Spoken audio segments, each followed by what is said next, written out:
What is going on, people? Leo here from Creative Tech Lab, and we are back again today with another video, not about a Sony camera. Christmas came early at the Davis house. We have the iPhone. So as you saw in the iPhone Filmic Pro video that I did, I went ahead and ordered the iPhone Max, even though at first I wasn't sure, but Filmic Pro convinced me. I had to get this iPhone because I'm so much into the cameras, and the cameras was the biggest upgrade. So we're gonna do a little bit of an unboxing, get into it, and then we'll set it up, and then I'll come back here with the iPhone setup and see what it looks like, just an initial test as a vlog setup. So let's get into it. But first and foremost, just a little manners. I was raised properly. Welcome to Creative Tech Lab. My name is Leo. This is a YouTube channel to accompany our website, creativetechlab.com, where we talk about a whole bunch of creative things on the channel right now, mainly around run and gun videography, and that's the reason why we're talking about this particular iPhone. So let's go ahead, get the unboxing done. So into the frame, got overhead camera running there, got the box here, got the 2-day shipping, got my fancy dancy box cutter. I'm still not cool enough to have a knife like the guys that run the internet. This is the inner flap, and did it upside down. iPhone 11 Pro. Let's go ahead, and Apple should have some cool little, yep, see, green tab here. Just pull, open it up. Sexy. If you can see from our overhead camera, I decided to go ahead with the 256 gigabytes. The reason being is camera upgrade was the main reason I went from my 8 to the SX last year, and I realized 64 gigs, actually shame on Apple for even doing the entry level at 64 gigs. It really should be 128 gigs if you're calling it a pro camera with all the stuff that somebody would want to do on a pro level phone, and especially since camera is a big emphasis, it's just not enough storage. As a matter of fact, my Filmic Pro, I was trying to use it over this weekend on my XS, and I just realized that there's just not enough storage, and it's causing the app to freeze a lot. So I went ahead, I got the 56. I'm sure you've seen a whole bunch of other unboxing videos, but not to be left out on this thing. Woo! This thing is sexy. Feels good in the hand. Let's go ahead and peel it off. Doesn't look much different from the XS. So let's go ahead, I'll turn it on now, and then I'll get it set up, and then we can go ahead and set it up. I'll set it up on the tripod that I have here. Maybe I'll set it up on Filmic Pro and both just the iPhone app. So I'm excited for a couple of things. Obviously, the triple cameras, the Filmic Pro dual or triple shooting that you're able to do. Ooh, it just came on. Hello phone. The triple cameras that you're able to do, the multiple shooting or whatever. But one of the other things that I think is really cool is I've done videos where I've been talking about a camera or whatever, and I've shot it on the phone. Like if you're into RX100, my cinematic video on that there. And yeah, I want to use the back cameras because those are the better cameras, and you're not able to see yourself, so that became a hindrance.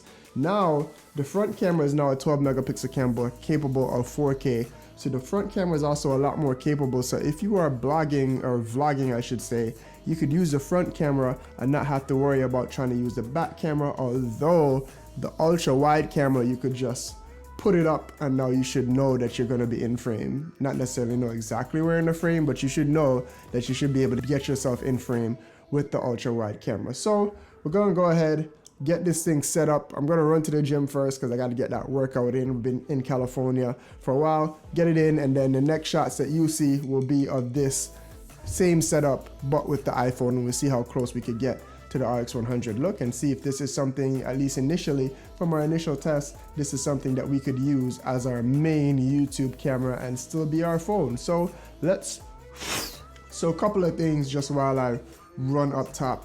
I'm back from the gym. A couple of things I didn't run through on the unboxing real quick. A couple new things in the box. So we have, a couple things that I took out. So it comes with the regular Apple stuff. does anybody ever really use these things? I heard these are like something that like people really covet. I don't know. Has the regular instructions. Apple products should just work, so no need to do that. And then this is new. This is something that they should have done from last year, but a fast charging brick, so it can charge a little bit faster. I always appreciate that because I normally plug my lightning cable into the bricks that come with the iPads just so it can charge a little bit faster. This is a fast charging brick. It does come with a USB-C to lightning cable, which is a bummer. That was another reason why I kind of wanted to wait until next year. I know USB-C is coming more than likely on next year's phone, but again, the cameras were what did it. And then lastly, we have the regular old headphones here. You could see in the above camera right here. I really wish Apple, if they were going to do a Pro version, and just, they should really include AirPods. If AirPods were included in a Pro package that costs a little bit more but gave you a discount on the AirPods, I think that'd be another good way to package the phones together. I think they may have been even thinking about doing that, but I guess AirPods are such a good seller that they just don't do it. But this is a look from the front facing camera, which I really like, that I could see myself in frame. The autofocus seems really dope as well. I haven't gotten a chance, obviously I'm just shooting this now, but this is what a talking headshot would look like. My perspective is a little bit different. I think I should, maybe I'm a little bit lean in there. Ooh, got the microphone there. But yeah, and then you just kind of need to remember where to look. But I do think if you did want to set up a shot like this and you were a new YouTuber or like myself, you just kind of want to see where you are in frame. You just kind of need to remember to look in the camera right there as it is that you're talking to your subject, which is a little bit off to the side. So maybe if you move the phone over a little bit more, and then you could just look directly at the camera and talk to you guys. But this is off the front facing camera. Let's go ahead and flip it around and see what the back camera would look like. First at the regular wide, which is a regular focal length, and then we'll do the ultra wide. No need to do the telezoom when it is that we're in here. And then this is me set up on just the regular camera on the regular wide. Again, this is a little bit harder to set up. It's about a 26mm zoom, so it's a little bit closer than what I'm accustomed to shooting on the RX 100, but this is a look that it gives off. Again, by the time you see this, I'll be already in post and I'll kind of color grade it up and see how that kind of looks. This is just off the regular camera, regular back camera, on what that looks like. And then let's go ahead and do the ultra wide and give you guys that look as well. And then this is the ultra wide. You should be able to see almost everything that you probably don't normally see in my frame, the entire wall back there that you don't normally see. This is the ultra wide. This is really cool. I think this would be a great option for when you're out and you're vlogging and you want to use one of the back cameras instead of using the front camera.